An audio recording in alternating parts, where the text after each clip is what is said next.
On adding sodium hydroxide to the solution that contains lead cation, a white precipitate is formed, and on adding sodium hydroxide in excess, white precipitate dissolves.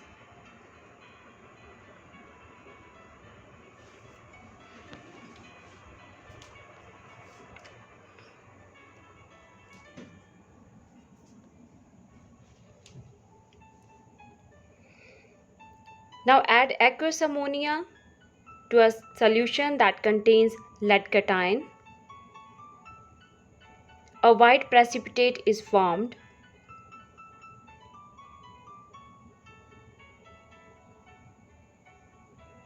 and on adding ammonium hydroxide in excess, white precipitate remains same, means white precipitate does not dissolve.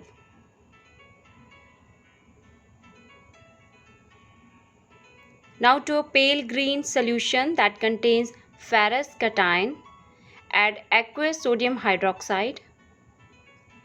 A dirty green precipitate is formed, and on adding sodium hydroxide in excess, the dirty green precipitate remains insoluble.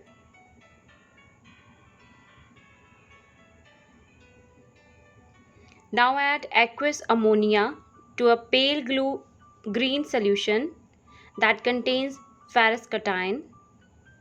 A dirty green precipitate is formed, and on adding ammonium hydroxide in excess, the dirty green precipitate remains insoluble.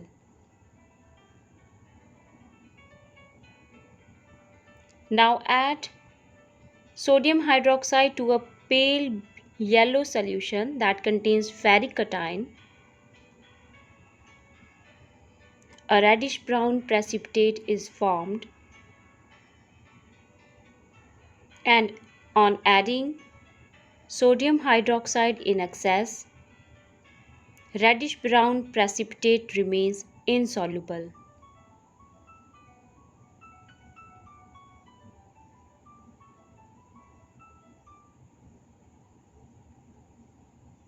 Now add aqueous ammonia to a pale yellow solution that contains ferric cation.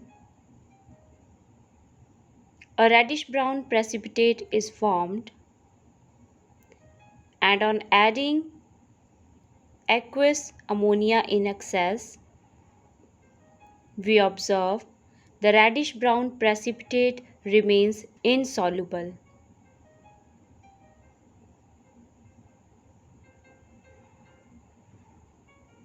Now add aqueous sodium hydroxide to a blue solution that contains copper cation. Add sodium hydroxide dropwise. A light blue or pale blue precipitate is formed, and on adding sodium hydroxide in excess,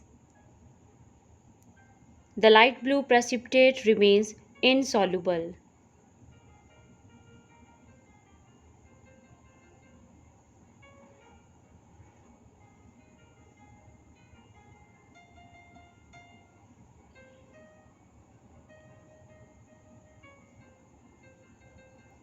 Now add aqueous ammonia to a blue solution that contains copper cation.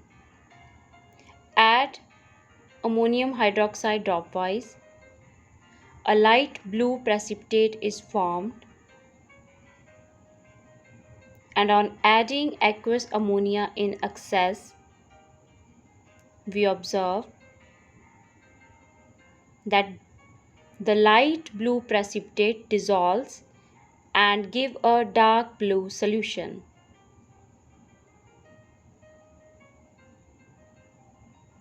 Now to a colorless solution that contains ammonium cation, add sodium hydroxide in it. No precipitate is formed.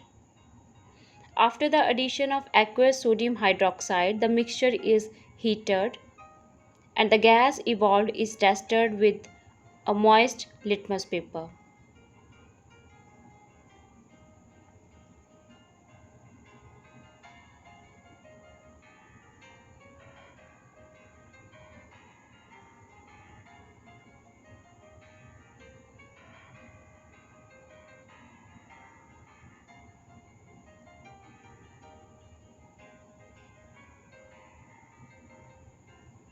Heat the sample at short intervals and remove from the heat occasionally.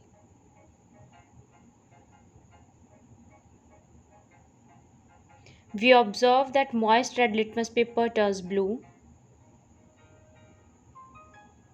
and this gas is ammonia gas. Ammonia gas is basic gas, so it turns red litmus paper blue.